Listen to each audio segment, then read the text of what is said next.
Olá, gente, boa noite. Tudo bem com vocês? Sejam bem-vindos a esse último dia de conversa sobre pensamento transdisciplinar e complexo na arte. Vamos esperar, mais 3 minutinhos para o pessoal chegar. E hoje a conversa vai ser sobre coisas que estão sendo feitas no momento. E enquanto isso, queria saber, vocês tiveram tempo de ler o texto do Basbaum de ontem para hoje ou não?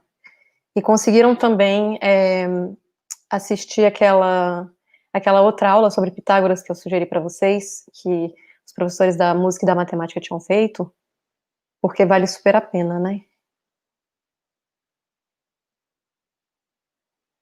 Deixa eu olhar aqui do meu celular o que vocês estão falando.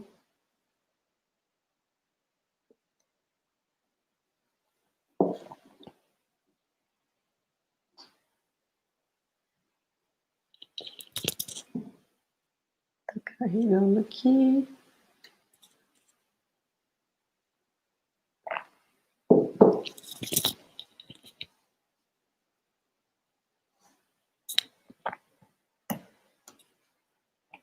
Vocês estão bem? Vocês conseguiram aproveitar bem a semana universitária? Tanta coisa para assistir, né? Tanto conteúdo. César Menezes, péssimo aluno. Poxa vida, César.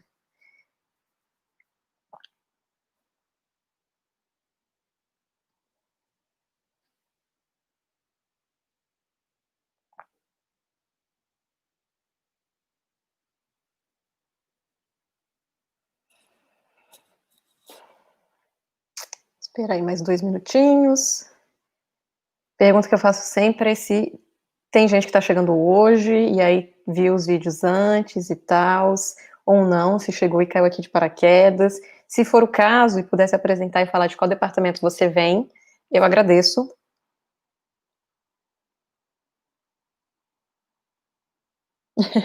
Maria Ramalho, foi contigo que eu conversei por Instagram hoje, né?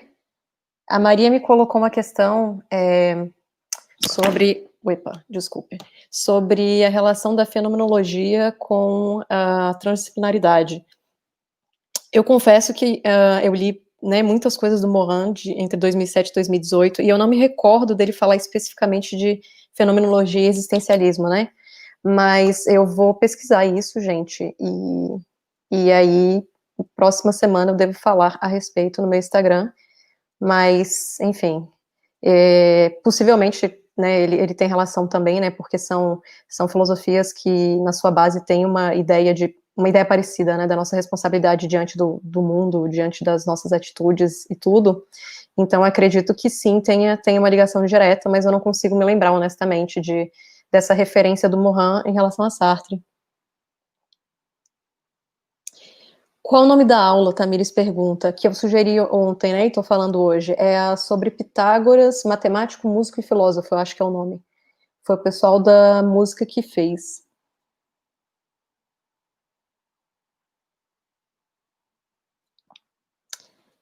César passou a tarde inteira na aula sobre línguas indígenas no Brasil. Que fenomenal. Não assisti.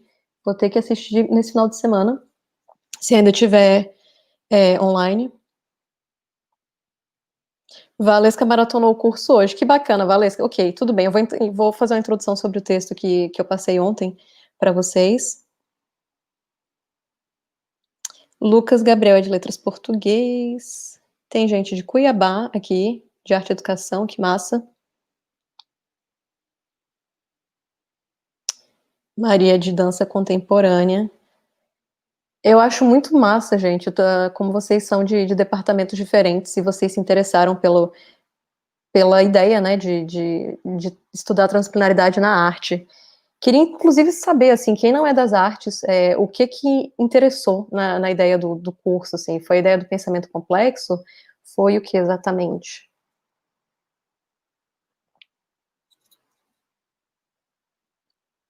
Bom, vamos começando? É, deixa eu só ajeitar aqui. Pronto, foi. Então, ontem à noite, né, antes de terminar, eu tinha pedido para vocês para lerem um texto do artista, sobre o artista, etc., né, do Ricardo Basbaum, que é um artista, curador, pesquisador, enfim, crítico brasileiro. E eu queria, na verdade, relacionar ele com a ideia de transplanaridade que a gente viu ali na segunda aula do Nicolescu. E aí, enfim, eu fiz um recorte diferente, né, do texto do Nicolescu, mas só para trazer para vocês de volta, a gente começa com esse texto, né, dele, para lembrar o que ele fala de transplanaridade, e a gente relaciona logo em seguida com o texto do Basbaum.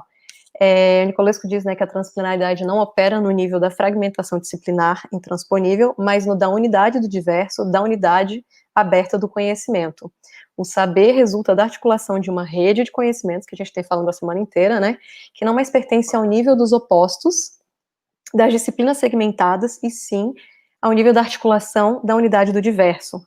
Por isso que ele fala, né, daquela ideia da gente ser levado a uma ética da compreensão, né, entender outras culturas, se abrir para outras religiões, se abrir para outras realidades, né, e entender que existem várias camadas, né, de realidade, de informação e tudo nesse universo. E aí ele continua: a transplanaridade nos oferece uma nova visão da natureza da realidade. A transplanaridade não busca o domínio de várias disciplinas, mas a abertura de todas elas, àquilo que as atravessa e as ultrapassa. Essa é a fala do Nicolescu, né, que a gente trouxe no segundo dia. E aí a gente tem um texto do Basbaum, que, para quem não leu, é uma proposta dele sobre uma das maiores exposições de arte contemporânea que temos no mundo, né, o Documenta de Kassel. É uma exposição que acontece a cada 5 anos, né, na Alemanha, e aí eles fizeram esse texto em 2005, se eu não me engano, e eram, enfim, várias propostas de artistas falando sobre a Documenta, né, e aí esse texto dele chama Eu Amo, etc. Artista, e ele explica esse conceito de etc. Artista como pessoas que, é um conceito que começa ali nos anos 60, 70, como a gente viu, né, que é um pessoal que vai passando ali nas diferentes áreas de conhecimento das artes, e aí é um pessoal que não consegue mais se limitar, né? Foi o que a gente trouxe ontem. É um artista que a gente fica na dúvida se ele é artista, se ele é engenheiro, se ele é químico, se ele é filósofo. Ele está ali, né, no meio das áreas, passando de um lado para o outro. E aí ele traz essa ideia de que seria interessante que a próxima Documenta fosse curada, né, por um artista, por um etc. artista, porque a pessoa teria uma visão mais abrangente ali de como poderia ser essa exposição, né, e ele tem outras propostas em relação a isso, mas o ponto que eu queria trazer do texto é justamente esse. E aí, um recorte que eu gostaria de mostrar para vocês, né, seria que quando ele diz, artistas, etc., não se moldam facilmente categorias e tampouco são facilmente embalados para seguir viagens pelo mundo, devido, na maioria das vezes, a comprometimentos diversos que revelam não apenas uma agenda cheia, mas, sobretudo, fortes ligações com os circuitos locais em que estão inseridos, né.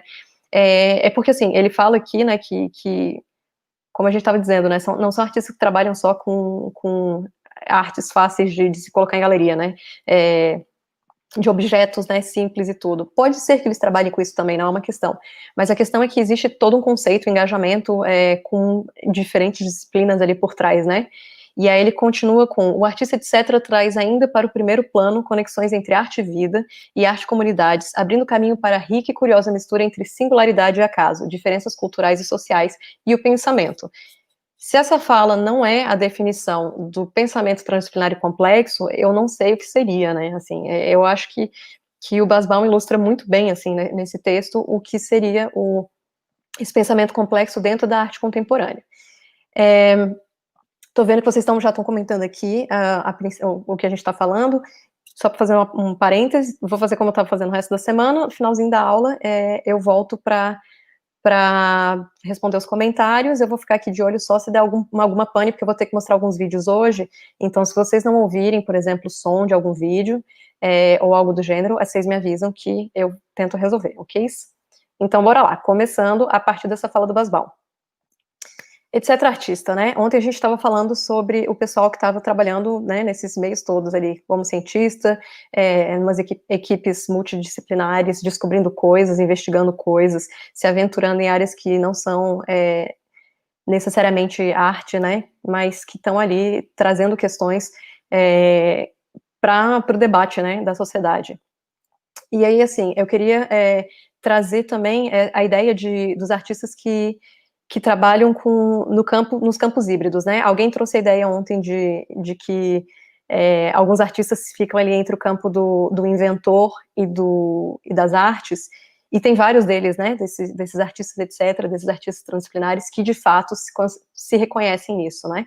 E aí o primeiro que eu trago para vocês aqui que são, enfim, que são pessoas que estão ali permeando entre campos específicos e que a gente vê claramente, né, quais são essas disciplinas que eles estão trazendo. O primeiro que eu queria trazer para vocês foi um dos artistas que eu entrevistei na minha dissertação, que chama Peter William Holden. E o Peter William Holden, a sua formação é de engenharia química. Se eu não me engano, ele estudou em Cambridge. Ele estudou em alguma universidade grande, assim, e ele pegava várias disciplinas no departamento de artes. Ele estudou, por exemplo, escultura, como modelar cera e afins, e era muito engraçado porque ele fez isso num período que não era nada comum as pessoas fazerem esse tipo de escolha, e para o departamento dele, ele tinha que justificar por que ele estava fazendo isso, e ele era meio visto como o cara esquisitão, assim, da turma, sabe, tipo, esse engenheiro maluco aí, tentando trabalhar com cera de novo, né, tentando, enfim, trabalhar com escultura, o que ele está tentando ver nesse departamento, né? E é muito engraçado porque para ele é tudo muito óbvio, né? Como é que essas coisas são ligadas. Ele diz que, por exemplo, quando você começa a estudar a química do ponto de vista microscópico, né? E você começa a ver a estrutura de moléculas e outras estruturas que a gente não vê a olho nu, tudo é muito escultórico e tudo é muito artístico. Então, para ele não fazia sentido ele não se aventurar em áreas artísticas, porque, enfim, tudo estava, numa coisa estava na outra, né, de acordo com o que ele diz. E aí o Peter William Holden, enfim, começou a carreira ali como engenheiro e virou artista. Ele tem uma pesquisa hoje que é muito entre o caminho fica ali no meio do campo de memórias, muito ligado às memórias dele de infância, e aí ele tem também um trabalho de inventor mesmo. Ele inventa essas máquinas, esses robôs super esquisitos, esquisitos assim, no sentido de que a gente tem um estranhamento, né, quando entra na galeria, e normalmente eles são coordenados por uma música que, enfim, que é acionada quando a pessoa entra na galeria, e eles dançam, né, enfim, tem várias instalações dele que são assim, tem uma coreografia de sapateado que eu não consegui encontrar os vídeos para linkar aqui na apresentação para mostrar para vocês, mas depois vocês conseguem encontrar fácil, sim, pelo nome dele na internet. Mas tem, por exemplo, uma das instalações dele que são vários chapéus, e aí esses chapéus estão sapateando, assim, você sente que eles estão numa apresentação de sapateado, mas são só chapéus que ficam mudando de altura e tal, e que tem uma relação entre eles, né? Ele transita aí, então, entre esse campo dentro das artes mesmo, né, arte cinética, escultura, arte eletrônica, e ele tenta trazer essa reflexão da nossa, da gente, nessa sociedade contemporânea permeada de várias tecnologias, como é que a gente se relaciona com isso, e se essas tecnologias podem ser, a gente pode ter empatia por elas, pode não ter, são umas questões, assim, bem filosóficas que ele traz, e de uma forma lúdica, né, normalmente são, como eu falei, são filmes da infância dele, são coisas que ele traz do próprio campo de memória e que ele apresenta, né, no espaço expográfico. Vou apresentar alguns outros artistas que eu entrevistei na minha dissertação, mas eu vou apresentar um pouco mais além disso hoje para vocês, ok? Vamos indo aí para tentar fazer um panorama das diferentes coisas que o pessoal está fazendo hoje em dia. Aí a gente tem o Marp, que é um artista polonês. Ele estudou artes, a princípio, na Universidade de Varsóvia. Eu acho que foi em Varsóvia, não me recordo. E aí, depois que ele terminou a faculdade de artes, ele começou a se interessar por código. Ele se mudou para os Estados Unidos, quando era ainda jovem, assim, final da adolescência, né, 18 para 19 anos, e aí ele começou a trabalhar como uma pessoa que faz códigos, né, sites, etc. Ele foi juntando esses dois interesses dele, e aí ele foi construindo um trabalho todo baseado na interação do público e no interesse do público pelas artes eletrônicas, né?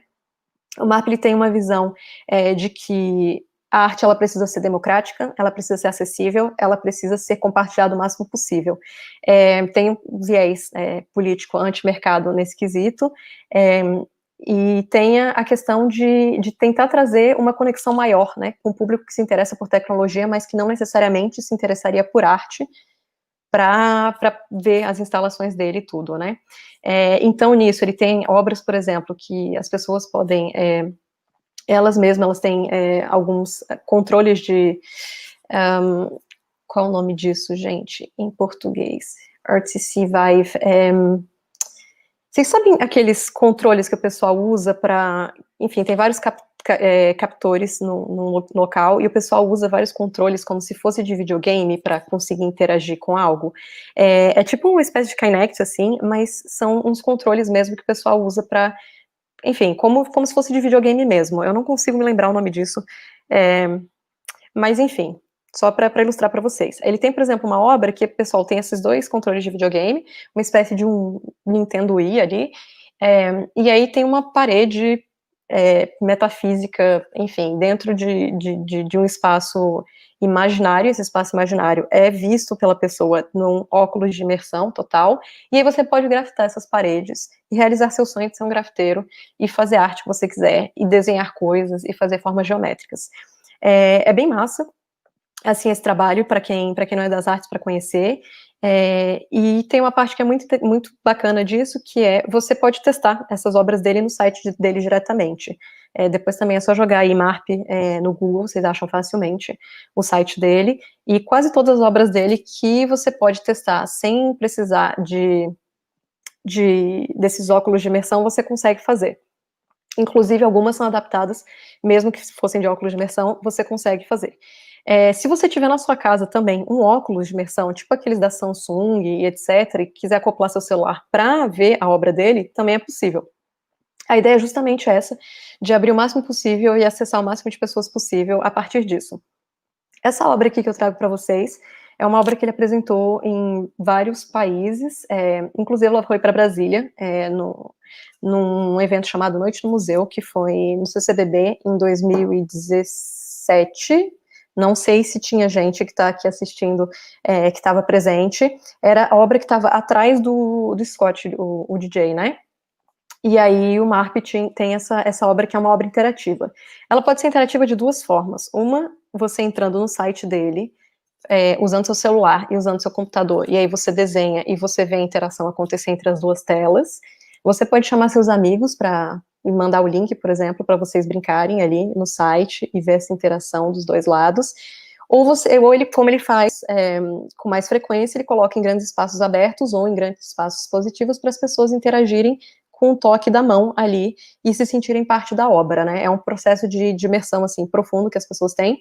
E aí eu vou mostrar para vocês um pouquinho o que é Binary Garden.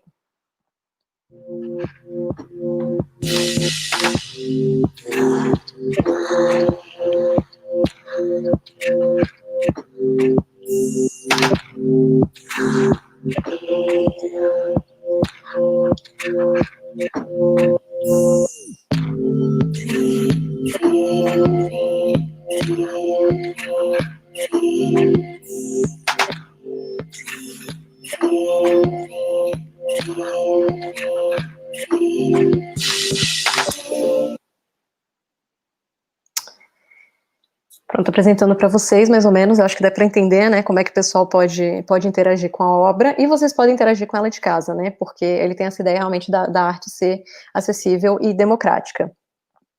Vão apresentando mais gente aí para vocês conhecerem. Outro coletivo de artistas com quem eu trabalhei se chama Fluxo. São dois artistas que trabalham em Marseille, aqui na França, e eles têm uma pesquisa também entre a interação do homem contemporâneo com a tecnologia.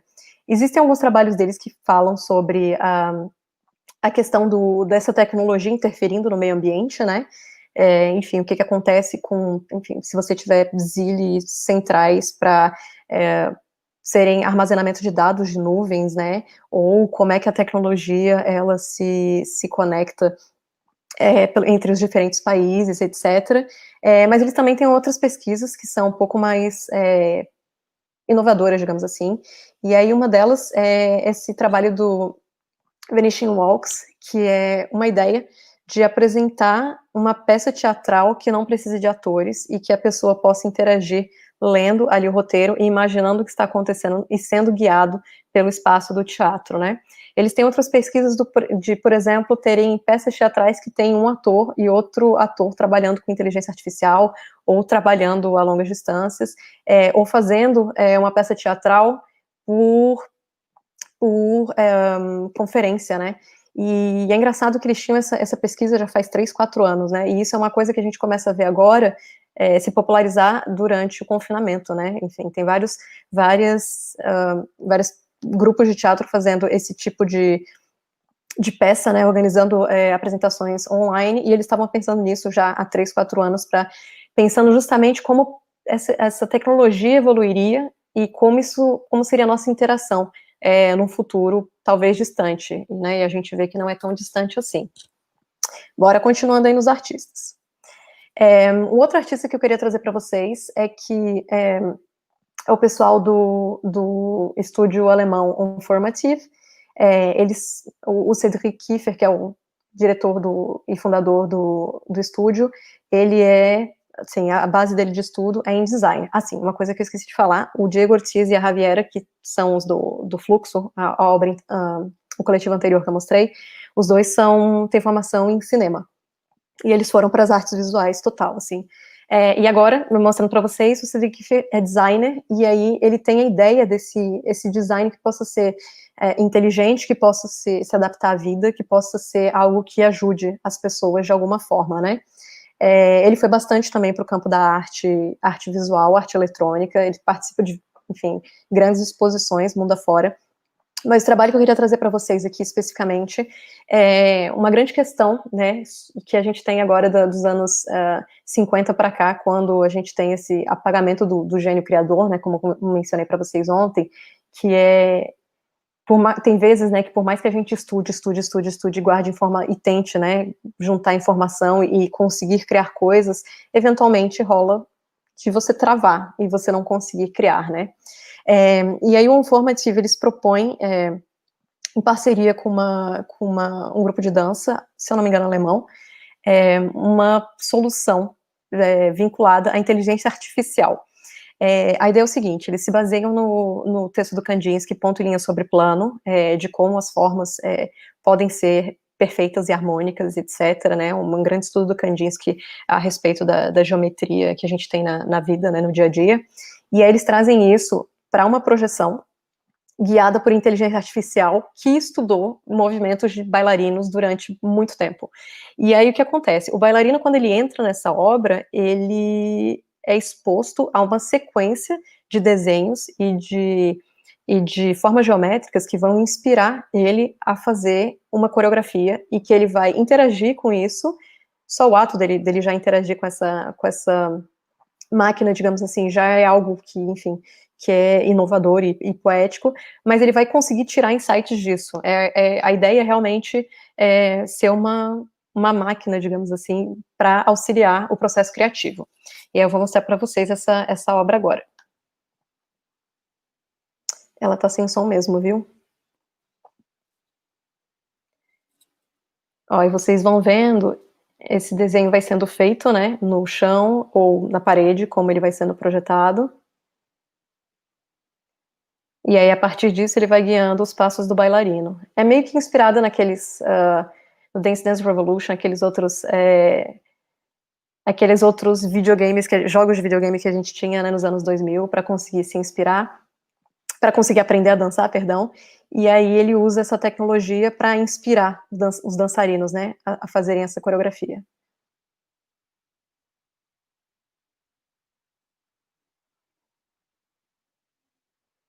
Acho que deu para entender mais ou menos, né, o trabalho deles a partir disso. Se vocês tiverem interesse em conhecer um pouco mais, é só procurar o canal do Unformative no Vimeo. No YouTube não tem os vídeos completos, mas no Vimeo vocês conseguem ver o vídeo inteiro, assim, conseguir entender o processo, ver a opinião dos bailarinos que participaram. e como eles acham, como muda, né, o processo deles criativo interagir com uma máquina e criar a partir disso. Bora mostrar mais gente aí para vocês. Assim, ontem eu falei para vocês sobre outro artista que eu tinha entrevistado, que chama Robert Henke, e o Henke, para mim, assim, é uma das pessoas mais emblemáticas de arte e tecnologia atualmente, assim, aqui na Europa. Ele é engenheiro, né, na sua base, ele começou a estudar música ali na época da queda do Muro de Berlim, e é muito engraçada a visão dele, né, engraçado assim no sentido de, enfim, ele tem uma visão de mundo completamente diferente da minha, né, viveu outras coisas, e eu acho bem impressionante, assim, de ver ele compartilhando isso. E aí ele diz que na época da queda do Muro de Berlim, existia um vazio existencial, assim, na Alemanha, existia um vazio criativo, e as pessoas começaram a criar coisas, e se juntar para criar coisas, aquela ideia de coletivo, compartilhar ideia e tudo, porque agora elas tinham a possibilidade, né, de fazer, de criar, e eles criavam coisas de qualquer coisa, né, e aí é por isso que uma das razões que a Alemanha ficou tão forte em música eletrônica na época, que o pessoal começou a experimentar coisas assim, né, o que acontece se eu tentar tirar som, enfim, desse aparelho aqui, será que funciona, será que não funciona, e o pessoal foi criando coisas muito, muito doidas, muito inovadoras, né. O Henke, ele criou o Ableton, que a princípio era um software, e aí depois ele criou essa mesa dos DJs, né, que eles utilizam hoje em dia para sintetizar música, e desse Ableton, um software, depois essa mesa, ele virou um grande projeto de educação pela música, e esse projeto de educação pela música do Henke, eu acho muito interessante se vocês são da música, física ou matemática, darem uma olhada depois, porque ele é gratuito, você pode acessar pelo site, Learning Music, do Ableton, e ele tem uma ideia de que é possível ensinar coisas de geometria, coisas matemáticas, coisas físicas para as crianças a partir da música, porque a música é uma forma de sensibilizar elas, primeiramente, antes delas chegarem no universo dos números, né? É uma linguagem, digamos assim, universal, e é uma linguagem mais fácil, mais acessível deles entenderem, né, essas coisas. E ele diz que, enfim, isso pode ser tratado tanto para escolas que têm uma educação mais deficiente, como áreas menos desenvolvidas, né, ou como crianças que têm dificuldade de aprendizagem mesmo. E aí, esse projeto deles é justamente isso, de como tentar trazer a música como uma forma de auxiliar em outras disciplinas. Lembra um pouco, né, aquela ideia do Pitágoras, né, de que a música e a matemática se relacionam, e é um projeto realmente fenomenal. Ele diz que ele não tenta ser algo filantrópico exatamente, o projeto dele não é exatamente fazer filantropia, mas ele não conseguiria não fazer também, sabendo que ele poderia auxiliar as pessoas de alguma forma, né, com esse projeto. O Henke, além de trabalhar com música, né, e ser engenheiro, ele começou uma pesquisa com lasers. Lasers, como mencionei para vocês, daquele estilo que o pessoal usa no show do Roger Waters, que alguém me ajudou ontem aqui a lembrar o nome dele, pirâmides de luz, projeções, etc. Eu fui num workshop dele sobre como ele programa lasers, e, cara, velho, é uma coisa muito, muito louca, porque, assim, pelo que dá para entender, assim, como funciona a programação, quando você projeta um laser, ele projeta num ponto, é como se a gente estivesse imaginando pixels, sabe? E aí, quando você vai fazer o caminho, projetar o laser, por exemplo, ele tem que aparecer aqui e aqui. E aí você projeta esses dois pontos em sequência, ele automaticamente cria um caminho aqui. E a ideia do laser normalmente não é essa, assim, não é para criar esse caminho. Então, o artista, quando ele vai fazer essa projeção de vários pontinhos, ele tem que apagar o rastro que esse laser deixa. O código para isso é gigantesco, e ele falou que, assim, para ele conseguir desenvolver isso, ele sofreu muito, assim, porque era muitos dias de estudo, tentando entender como é que esses códigos funcionavam, e como é que ele conseguiria fazer isso interagir. A questão é que o Henke, ele evoluiu muito essa pesquisa dele, em nível técnico, e ele consegue relacionar ela hoje com música diretamente. Então, as instalações dele, elas reagem a músicas, elas reagem à interação do público, fisicamente, e elas trabalham ainda com a ideia de engenharia e de arte cinética, que ele tem da formação dele de engenheiro, né? As instalações dele normalmente são massivas, elas são realmente coisas gigantescas, assim, enfim, impressionantes, né, na montagem, e elas são imersivas, e a ideia dele é que você realmente perca a noção de tempo, de espaço, e de que você só aproveite a arte, né, quando você está ali diante dela. É muito louco, assim, porque realmente ele consegue subtrair o peso, né, da engenharia, consegue subtrair o peso dessas máquinas todas, da tecnologia, e fazer o espectador só fruir, só aproveitar aquele momento. Eu particularmente acho o trabalho dele lindo, assim, de estética mesmo, e tudo que eu vi ao vivo é uma coisa, assim, que realmente você não percebe o tempo passar, você fica embasbacado com o que está acontecendo. E ele consegue fazer essa suspensão de tempo e espaço, como ele diz, justamente fazendo a projeção de laser em fumaças, né? Na instalação que eu vou mostrar para vocês, eu vou mostrar ela inteira. Se vocês puderem colocar fone de ouvido, eu recomendo, porque ela tem um sonzinho ali atrás, de fundo, né? E a imagem e o som, elas realmente são coisas que vão juntas nessa instalação. Ela chama Deep Web e fala sobre, é uma parceria dele, né, com outro artista, e fala sobre essa nossa relação com a tecnologia. Que é, essa aqui.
Eu acho que deu para ver mais ou menos, né, como é que é o trabalho dele. Para vocês que estão vendo à distância, só para explicar, esses barulhos de zzz, zzz, que a gente ouve de fundo, é o barulho do laser tocando a superfície das bolinhas ali que estão com esses sensores para funcionar para conseguir atrair, digamos assim, né, o laser. Mas enfim, ele é um artista que está nesses vários campos, né, de ali música, engenharia, trabalha com instalação, a ideia, né, de trabalhar com o psicológico, a nossa percepção e etc. E na entrevista que eu fiz com ele, eu pergunto para o Henk em que momento que ele se percebeu deixando de ser engenheiro e virando artista. E ele disse que isso nunca aconteceu, na verdade, que ele está em constante negociação com ele mesmo, mas que a chave da vida dele virou quando ele começou a perceber a engenharia como um processo artístico. E aí, né, a gente vê de novo essa ideia de pensamento complexo. Foi ele que me sugeriu, naquele primeiro dia que eu passei para vocês o talk sobre transplanaridade, na Wikipedia. Foi ele que me passou esse talk falando, eu não consigo me ver como artista transplanar porque não dá nem para entender qual é a definição de transplanaridade, né? E aí a gente olha o trabalho dele e é muito claro, né, que ele é transplanar. O Cedric Kiefer, que foi o exemplo que eu usei ontem, né, olha o trabalho dele e consegue enxergar claramente que é transplanar. E aí quando a gente pergunta para o Cedric Kiefer da Unformative se o trabalho dele é transplanar, ele diz que não. Embora ele esteja trabalhando, né, fazendo sequências de dança para auxiliar coreógrafos a terem um processo para ter um auxílio, né, nesse processo de criação. Mas, enfim, vamos continuar. Maria Ramalho, poderia ficar o dia inteiro na instalação do Henk. Eu também, né, eu fico aí olhando os trabalhos dele em looping, assim, várias coisas que ele fez. Assim, eu queria mostrar um outro trabalho dele que eu esqueci, que é esse trabalho aqui ele fez junto com Marko Kinodzievic, que é um compositor contemporâneo, e eles apresentaram, se eu não me engano, na Ópera de Paris, talvez. E aí a ideia, trazendo de novo o que ele trouxe ali na relação entre matemática e música do Learning Music, ele faz essa escultura de som e ele relaciona cada pedaço, cada nota que vai ser tocada com uma cor e um tamanho diferente. Então, quando a pessoa vai no concerto dos dois, né, e vê perdão. E vê a orquestra tocando, e tem esse painel atrás de LED que fica mudando de tamanho de cores e tamanho de faixa de luz, a pessoa também passa por um processo de imersão, porque, enfim, psicologicamente tudo se conecta, digamos assim, né, você tem como eu diria isso, uma tradução visual do que você está ouvindo, e é realmente uma coisa, assim, meio catártica, digamos. Muita gente chorou até não poder mais durante a sinfonia. Tudo que envolve luz, na verdade, é uma coisa que, né, que trabalha muito a nossa percepção, trabalha muito o nosso senso de se conectar com a obra, e aí quando ele faz isso, né, com uma forma tão minuciosa, que seria a tradução de uma sinfonia, isso vira algo muito poderoso, né. Mas, enfim, apresentando para vocês o trabalho de Henk, recomendo vocês procurarem mais, porque é realmente fantástico. E aí a gente entra em outras pessoas que a gente mencionou ontem, né, outros tipos de artista, que são os artistas cientistas, que é a galera que está ali, né, pesquisando coisas que quando são expostas, normalmente viram polêmica, debate e afins, né. O primeiro que eu mencionei para vocês foi o Eduardo Kac, que é um brasileiro. O Eduardo Kac, ele tem essa pesquisa, já existia um grupo de pesquisa sobre isso, né, de transferir uma enzima, se eu não me engano, de uma alga para um coelho, para um embrião de um coelho, para o coelho brilhar no escuro, e os cientistas estavam pesquisando isso para conseguir mapear como funciona o DNA, né, de animais e como isso pode se relacionar com o DNA humano. Foi claramente, né, alvo de crítica e tudo. A grande questão que as pessoas se colocavam era se o coelho teria sofrido ou não, não temos essa resposta. E aí o Eduardo diz que ele cria, né, esse novo conceito de arte, né, que realmente se mistura com engenharia biogenética. Alguns anos depois, os cientistas desenvolvem uma nova pesquisa, né, eles já tinham feito com gato, coelhos, etc., e isso fica muito mais, vem muito mais para a opinião pública, talvez pela polêmica que a obra do Eduardo Kac tenha despertado, que foi trabalhar com porquinhos também, mudando a genética. A ideia deles é justamente entender como uma enzima pode influenciar no DNA, e aí trazer tratamentos, né, que sejam baratos, acessíveis, e que sejam muito certeiros para os seres humanos. Enfim, há muitas discussões éticas sobre isso, né, se é válido ou se não é válido usar bichinhos para isso, enfim, se eles estão sofrendo ou não. Mas a questão é que, antes do Eduardo Kac, essa pesquisa existia e ela não tinha tanta visibilidade assim. E aí, quando sai uma nova pesquisa dos porquinhos brilhando no escuro, ela ganha todas as páginas de revista, né? E aí volta naquela questão que a gente estava dizendo, né? Uma questão que o Peter William Holden fala na entrevista que eu fiz com ele, que essas coisas já existem, né? A arte traz para a opinião pública, para o debate público, o que está sendo feito ali nos bastidores. Será que é um problema? Ou será que realmente é algo que é interessante e tudo?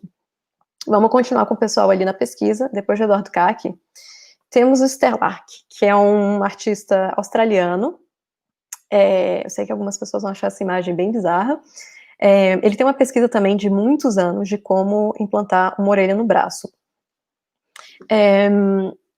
Foi o primeiro ser humano que fez isso, né, esse tipo de implante, né, ele trabalha com um time multidisciplinar também, né, médicos e cientistas e tudo, para fazer essa pesquisa, e a ideia dele é de como construir realmente uma orelha, digamos assim, artificial, e implantar ela no braço para poder conectar ela a meios tecnológicos, enfim, microfones, câmeras, wireless e afins, no caso da orelha, especificamente microfone, né, para pessoas que acessarem o site dele conseguirem ouvir o que essa orelha está ouvindo de qualquer lugar do mundo. Ele tem uma pesquisa sobre as conexões humanas, né, e como a internet e as tecnologias podem conectar pessoas de diferentes países e tudo.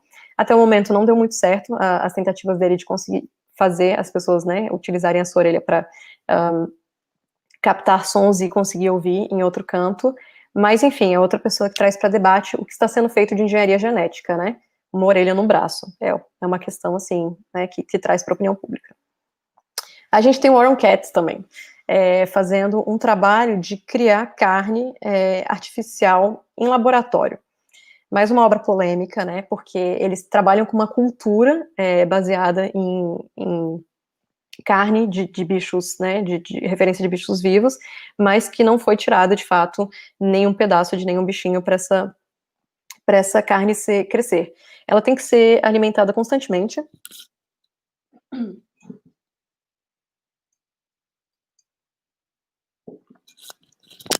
Ela tem que ser nutrida e alimentada constantemente durante a exposição, para ela conseguir continuar crescendo e se desenvolver. A ideia dele era de fazer, enfim, esse pedaço de carne artificial se desenvolver a ponto de que ele poderia criar casacos, roupas e afins. É uma outra questão também, né, porque ele traz para o debate público essa ideia essa alternativa, né, pro consumo desenfreado de carne, né, que a gente tem hoje. Será que é possível fazer uma carne, um tipo de espécie de carne que possa ser utilizada e que não demande o sofrimento animal? Enfim, tanto ele quanto a artista anterior, eles têm grupos de pesquisa que são dentro de universidades e que tem vários cientistas trabalhando e tem vários médicos trabalhando, né? É realmente uma coisa que ultrapassa, né, o campo da arte.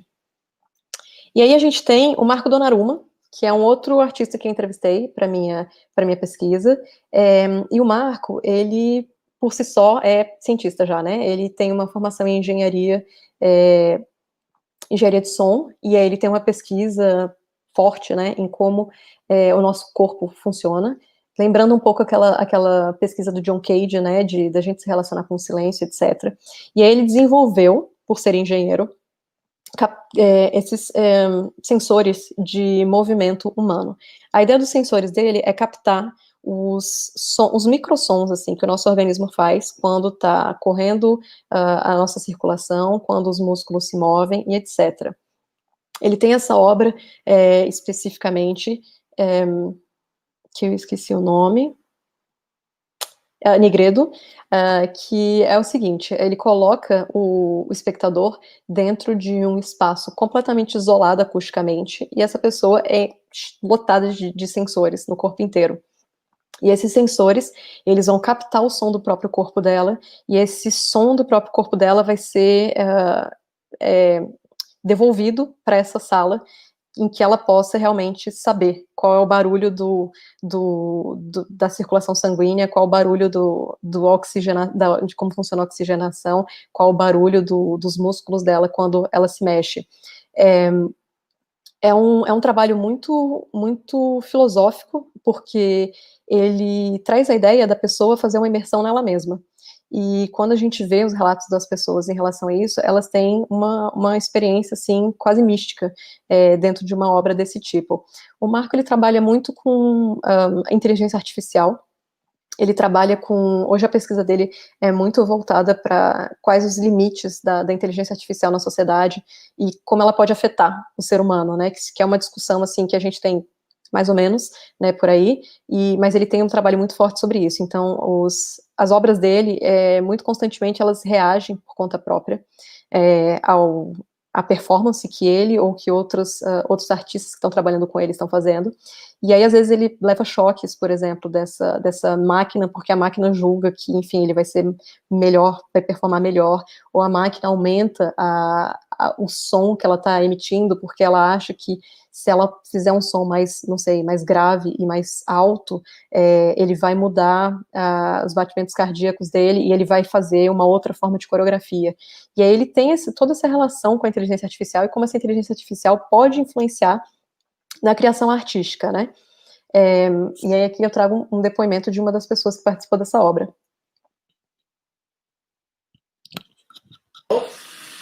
I was in the cosmos. An experience that goes into your conscious. It changed my way of experiencing what I'm feeling right now, what I'm seeing, what I'm hearing. Yeah, it's a big break.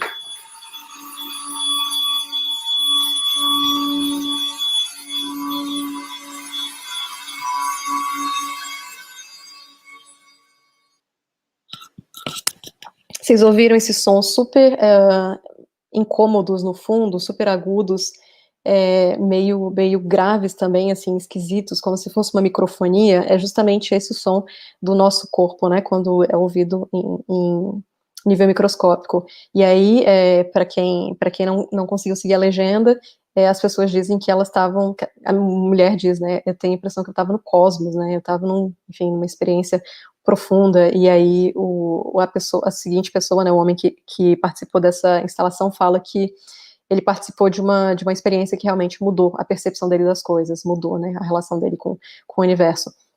Enfim, são artistas que estão aí, né, trabalhando que trazem, eu acho muito rico, né, a gente pensar que é uma pessoa que veio da engenharia e que tem essa sensibilidade, né, para trabalhar como artista e trazer questões que são pertinentes, né, para a sociedade contemporânea, né, tá aí levantando pontos que são, enfim, que a gente nem sabe, né, que existem, assim, né, e o nosso organismo emite sons, enfim, e trazer uma conexão mais profunda com a gente, né, uma coisa quase de uma filosofia oriental, assim, e por uma obra de arte.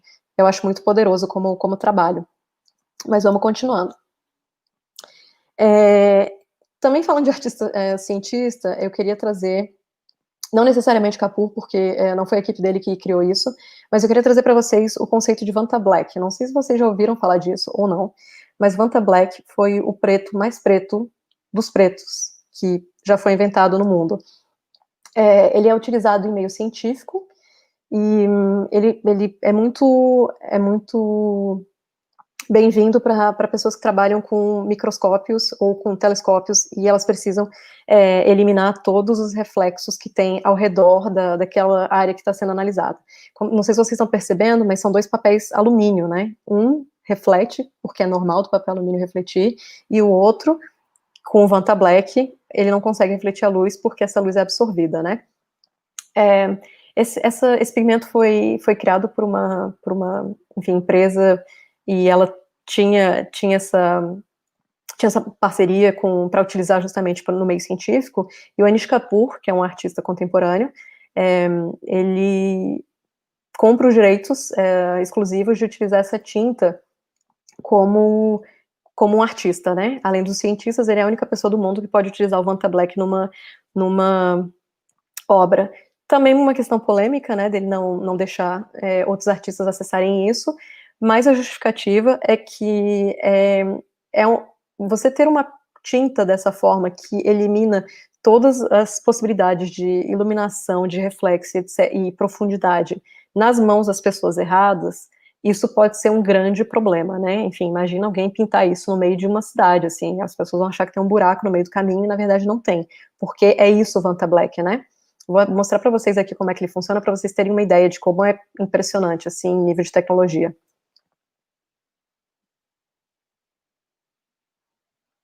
Nowhere. A high-tech company by the name of Surrey Nanosystems claims to have invented the blackest black you have ever seen, which goes by the name of Vanta Black. Vanta Black is the definition of darkness. It's a material that absorbs 99.965% of ultraviolet, visible, and infrared light. This super black coating holds the Guinness World Record as the darkest man-made substance. To give you an idea of what só para mostrar para vocês como é que é realmente muito preto, né? Assim, é uma escuridão total ali nessa questão de ausência de luz, né? De reflexos e tudo. E o Kapur utiliza isso nos trabalhos dele. O Kapur, ele estudou muitas coisas, né, na vida, tem um interesse muito grande por psicologia, e além, né, das artes, e aí ele trabalha muito com essa ideia de percepção, né, de obras. Ele tem muitas obras que realmente você, quando está na frente delas, você tem uma percepção distorcida sua, você tem uma percepção distorcida do espaço, é uma experiência bem, enfim, estranha, digamos assim, né. Tem gente que, diante de obras do Kapur, ela cai, né, que as pessoas caem realmente, porque você perde a noção de espaço, de equilíbrio. Tem um caso de quando uma exposição dele rodou o CCBB no Brasil, tinha um buraco de cera, né, preto, e aí uma criança não sabia se era um buraco de fato, ou se era outra coisa. Ela jogou um sapato, e o sapato ficou colado na cera, e aí tiveram que, né, chamar a equipe para manutenção da obra, porque, enfim, ele trabalha com essa ideia de percepção, de você perder a noção de espaço e etc. Psicologia total, né, enfim, mais esses testes químicos.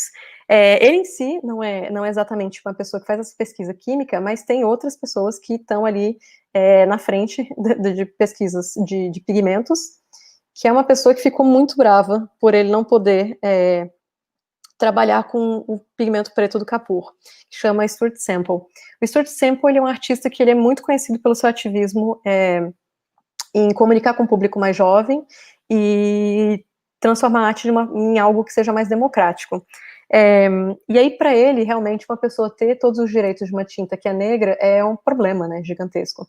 E aí, ele, de pirraça, começa a fazer outras tintas, que são as tintas mais tintas que é possível de se ter, né. Aí ele cria o rosa, mais rosa de todos os rosas, ele cria o amarelo, mais amarelo de todos os amarelos conhecidos, e ele cria o verde, mais verde. O preço é acessível, né, são 4,50 libras para quem é artista, enfim, é um preço razoável. E aí para adicionar no carrinho, você tem uma informação ali, que você não pode ser o Anish Kapoor ou qualquer pessoa trabalhando para ele. Se você for e ele descobrir, aí você leva um belo de um processo, porque você não está autorizado. A única pessoa do mundo que não pode comprar essas tintas é o Anish Kapoor. O Semple, como eu falei, ele tem uma ideia de democratizar a arte e torná-la acessível. Enfim, ele ganha muito dinheiro, mas ele reverte de alguma forma, às vezes, não sempre, mas ele reverte muita coisa que ele ganha para, enfim, tentar transformar a arte realmente em coisas que possam atingir mais pessoas, né? Mais ou menos aquela ideia que o Marp segue, de que a pessoa possa acessar da casa dela. Ele, por exemplo, foi um dos primeiros artistas a trabalhar com playlists de experiências artísticas. Eu acho que foi no iTunes, eu não me lembro qual plataforma que ele utilizou. E ele tem várias coisas, assim, ele faz algumas...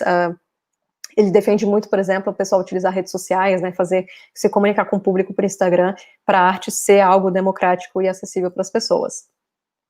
Bora continuando. Aí a gente entra num outro patamar de artista, que são os artistas que estão pensando, de fato, num ativismo que vão para além da arte, né? A gente falou aqui enfim, já mencionou o Henk, que tem essa espécie de ativismo voltado para a educação, mas tem outros artistas que são bastante engajados politicamente, né?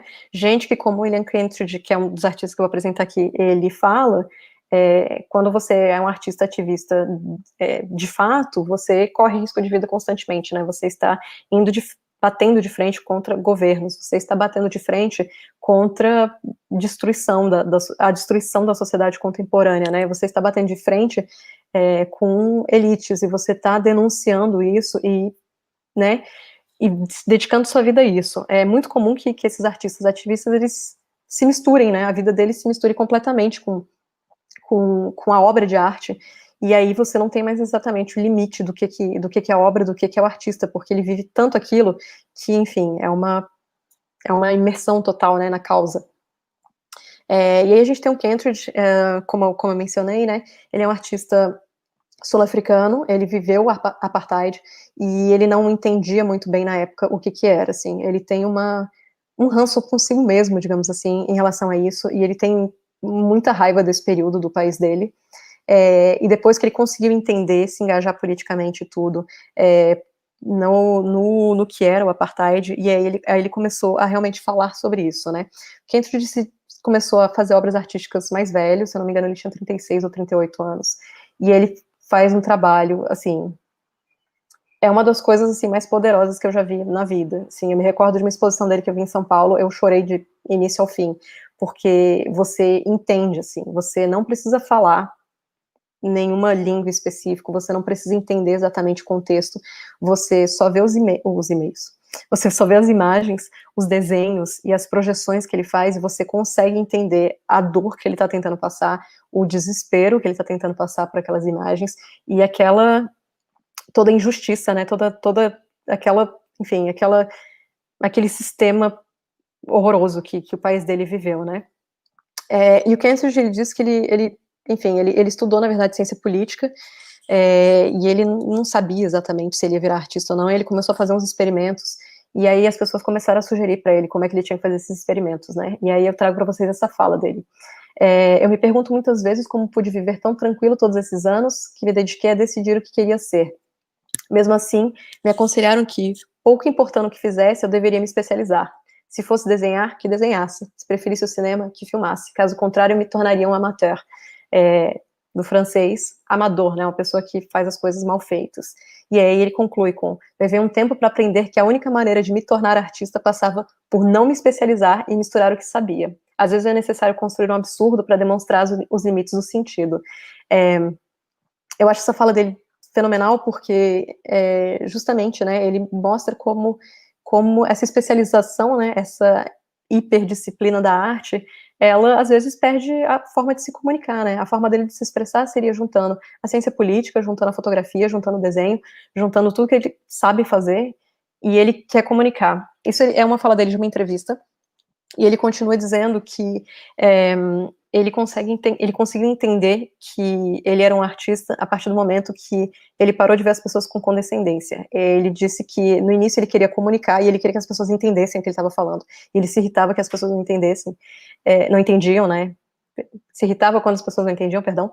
E ele queria que elas conseguissem entender ali que era um problema político sério. E às vezes elas não entendiam. E aí ele tinha um sentimento de talvez de alguma forma ser superior a elas, por tentar fazer elas quererem entender, né, e aí ele disse que ele parou de enxergar as coisas assim, parou de tentar ter essa ideia de que talvez ele fosse, enfim, tivesse mais conhecimento que as pessoas, o conhecimento dele valesse mais do que o delas, e ele passou a fazer obras que fizessem sentido para ele. Ele só queria expressar o que ele estava sentindo, que era raiva, que era indignação com o governo, que era enfim, um ódio contra o tipo de arte política que estava sendo feito, né? Ele tem uma crítica muito grande em relação a vários artistas que se dizem políticos, e que ele diz que a pessoa, enfim, está fazendo nada que seja muito relevante, né, que não está denunciando de fato governos, não está ali se expondo, não está ali tentando mudar o mundo e os problemas que a gente vê, né, no mundo. E aí ele fala que quando ele começa a querer se expressar, né, expressar essa raiva que ele sente disso tudo, aí as pessoas começam a entender ele. E é isso, assim, o trabalho dele é poderosíssimo. Enfim, uma pessoa que nunca viu arte, eu acredito que seja muito fácil dela conseguir se conectar, assim, porque realmente é isso, é uma expressão didática, né, uma coisa que você compreende o que está acontecendo ali. William Kentridge é o primeiro que eu queria apresentar para vocês. A gente tem o Franz Kreuzberg, que morreu recentemente também, como uma grande referência de artista ativista. O Kreuzberg, ele era polonês e ele se instalou no Brasil há muito tempo, pediu nacionalidade brasileira, ficou no Brasil e ele passou a amar o país como se realmente fosse, assim, o país dele.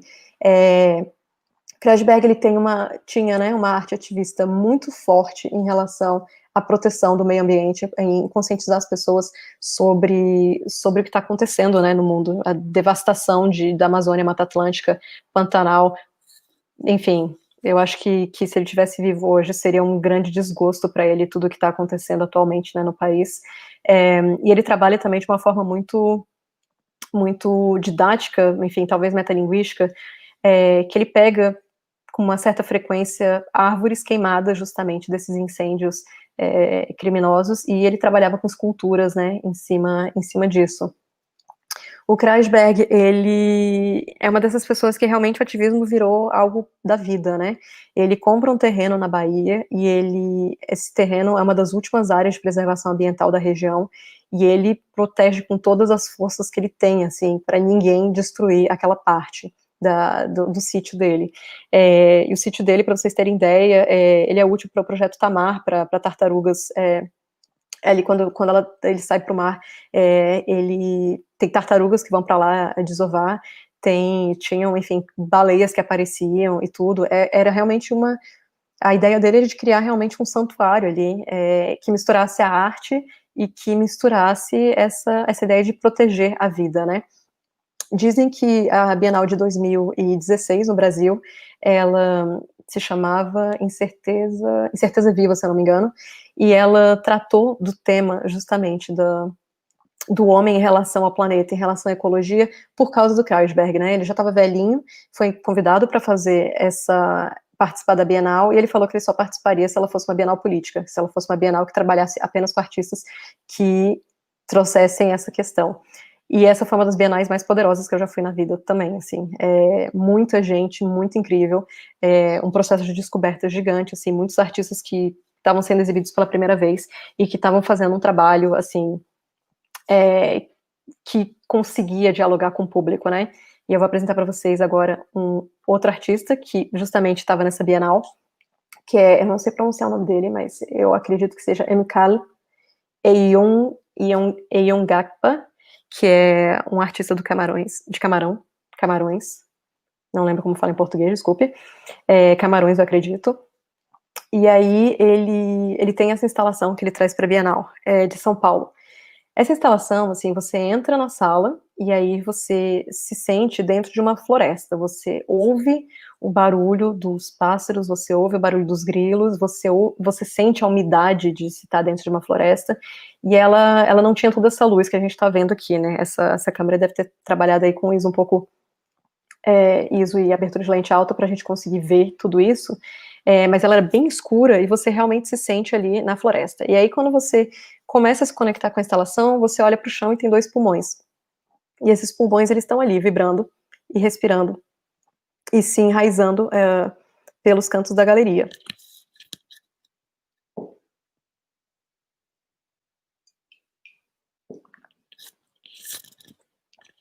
E aí eles estão se enraizando aí pelos cantos da galeria, esses pulmões estão ali, né, respirando, e você tem essa ideia da natureza, né, respirando e sobrevivendo e afins, e aí quando você está ali conectado, imerso na obra, você começa a ouvir um barulho de motosserra, e aí esse barulho de motosserra, ele corta a parede de ponta a ponta, lentamente, e vai cortando e rasgando essa floresta.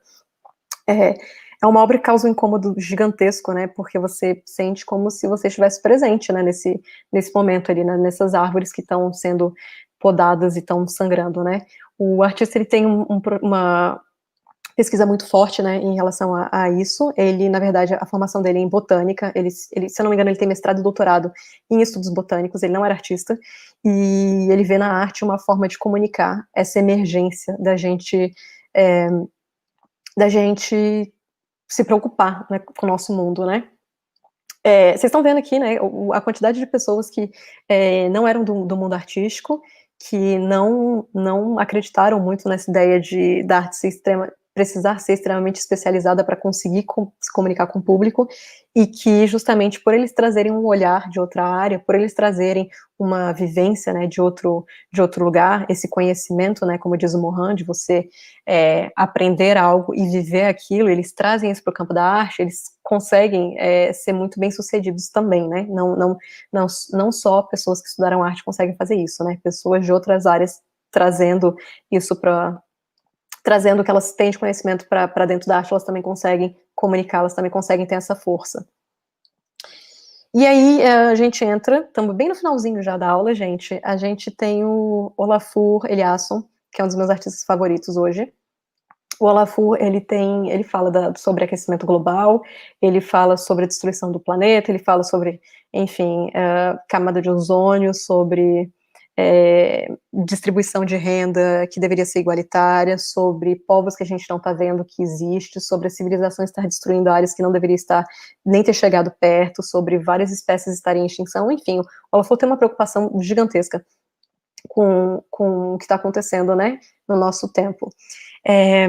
Ele estudou artes, mas ele tem muito estudo, ele passou muito tempo dentro da arquitetura, também, né, ele trabalha com arquitetos e tudo, e ele tem uma noção de espaço e de obra no espaço que é muito poderosa. Essa obra aqui dele estava no Tate Museum, e eu vou colocar ela para vocês verem mais ou menos como é que ela funciona.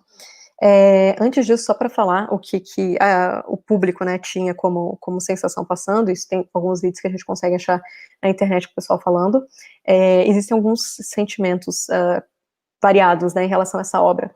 O pessoal primeiro sente, por exemplo, essa ideia de aquecimento global muito presente, né, porque você entra numa instalação dessa, você tem a impressão que você está dentro do filme Mad Max, sabe, tipo, o mundo acabou, estamos no mundo pós-apocalíptico e o sol tá ali quase, né, tocando na gente.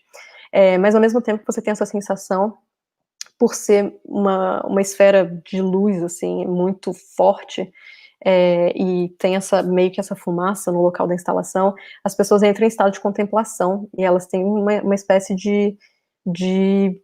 enfim, de contato ali com a obra que faz elas realmente se questionarem, né, é um silêncio absoluto, e a pessoa fica ali em estado fica embasbacada, né, com o tamanho da natureza, com o tamanho dela em relação ao mundo, e ela entra nesse estado de se questionar e tudo. Enfim, só para dar uma ideia para vocês, e vamos ver o vídeo de como ela funcionava.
Vocês conseguiram ver, né, com a potência do trabalho dele.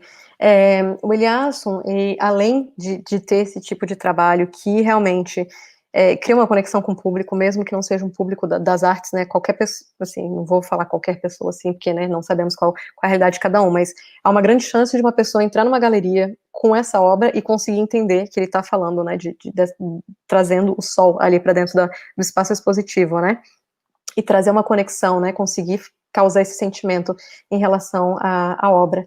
Ele tem um ativismo que não vai só pelas obras dele, né, mas também para além, e um dos exemplos que ele trouxe nessa exposição foi isso aqui.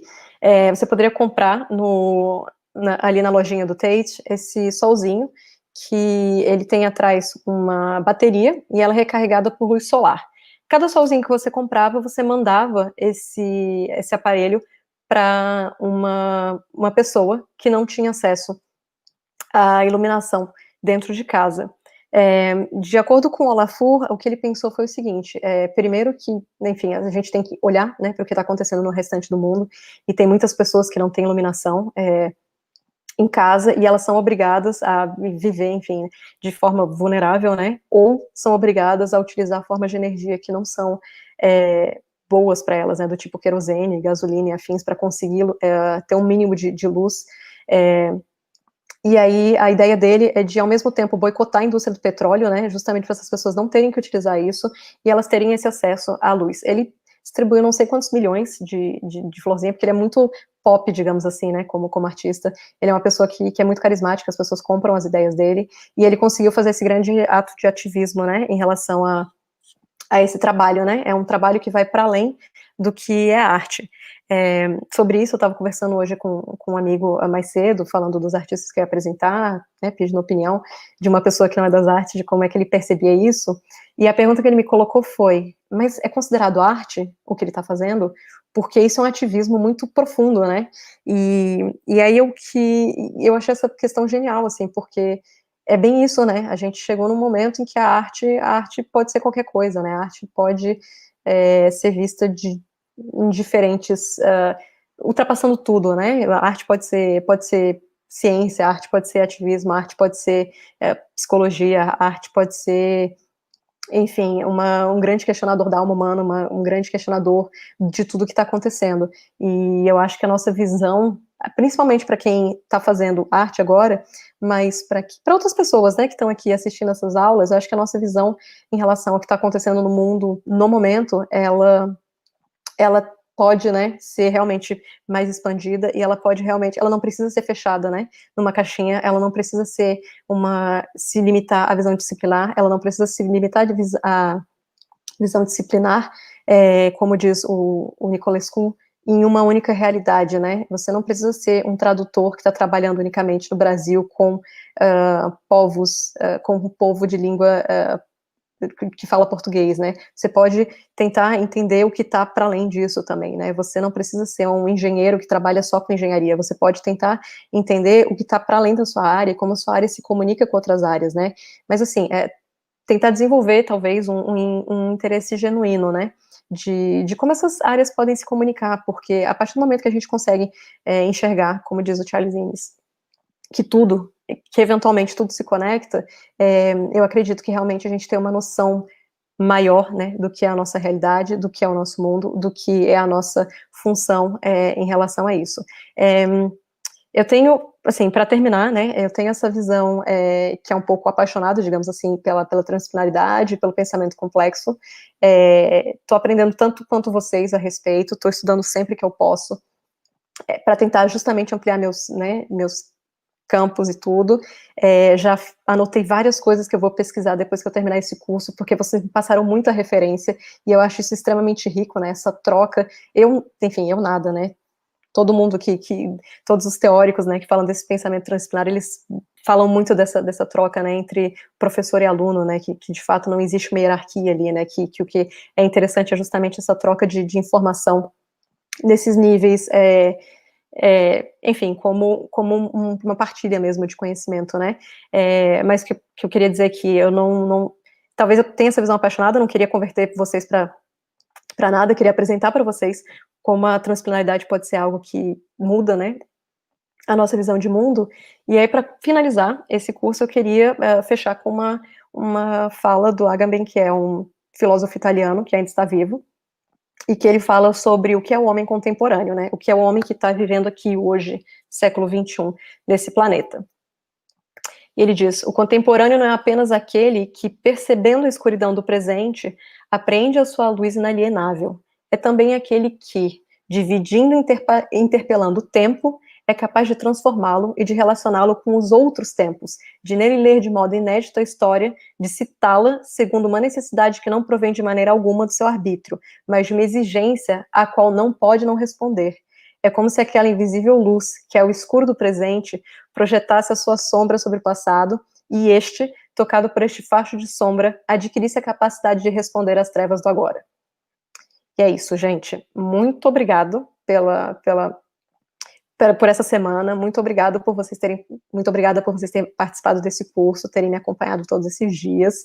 Muito obrigada ao pessoal da UNB por ter me dado essa oportunidade de estar aqui, né, trocando essa semana inteira com vocês sobre o que é pensamento complexo, o que é transdisciplinaridade, e muito, muito, muito obrigada ao pessoal do IDA, principalmente, por todo o apoio que deram aqui durante esse curso. Para quem quiser continuar falando comigo, trocar figurinha, pedir referência, artigo, mais referência de artista. Gente, ó, referência de artista é uma coisa que eu amo, assim, pesquisar. Então, assim, até coisa que eu nunca vou falar na vida, se vocês me jogarem desafio, eu vou adorar pesquisar isso durante vários dias para conseguir trazer uma resposta para vocês. Então, pode mandar pergunta, pode pedir ajuda, e o que eu conseguir ajudar, eu tô aí muito disponível. Vou pedir só para o Léo para colocar meu e-mail aqui embaixo, que é suzana@meridianos.cc, para vocês mandarem mensagem, e o meu Instagram, que é a única mídia social que eu utilizo no momento, e eu sou bem ativa lá, então qualquer coisa que vocês mandarem por inbox, eu respondo relativamente rápido, que é _Suzana. E agora eu vou dar uma olhada no que vocês mandaram aqui de pergunta, para a gente ver se a gente conversa um pouco mais a respeito. Simbora?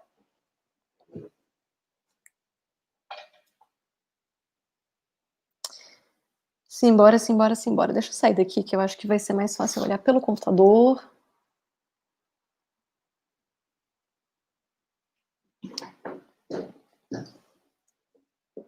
Eita, que hoje teve bastante comentário. Simbora ver o que aconteceu.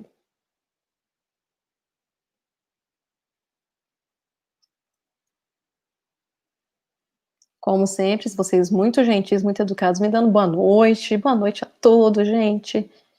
Sempre dou atrasada aí para responder. Ok, vocês já tinham falado ali que algumas pessoas não tinham lido, né, os textos. Essa parte eu vi, deixa eu ver. A Tamires tinha perguntado qual o nome da aula do Pitágoras, né? Tá disponível aí, Tamires. Maria Ramalho, o que ela falou? Vi todas as aulas gravadas hoje pela primeira vez. Ah, tá. E hoje estou pela primeira vez na transmissão ao vivo. Ok.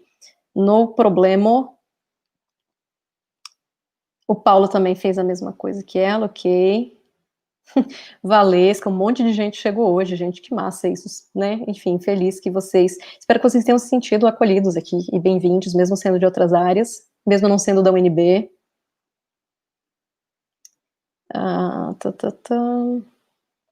Maria Ramalho, com quem eu estou trocando figurinha sobre fenomenologia. Olha, o César trouxe uma informação, parece que as lives vão ficar disponíveis depois no YouTube. A informação que eu tinha é que elas iam sair do ar, possivelmente, nesse final de semana já, mas então eu vou aproveitar para ver essa live sobre as línguas indígenas. Brian Pereira veio aqui pelo interesse no pensamento complexo. Que bom, Brian, espero que você tenha, enfim, conseguido aproveitar o curso, tido algumas ideias aí, uns insights com as referências que a gente passou aqui. Essa live estará disponível amanhã, lá Persidita. Essa de hoje ou essa das línguas indígenas? Não sei te falar, porque realmente o que a gente tinha de informação é que elas não estariam mais aqui no final de semana. Lucas Gabriel, como escritor, sabe que é imprescindível ter um conhecimento amplo do mundo para dar verossimilhança aos escritos.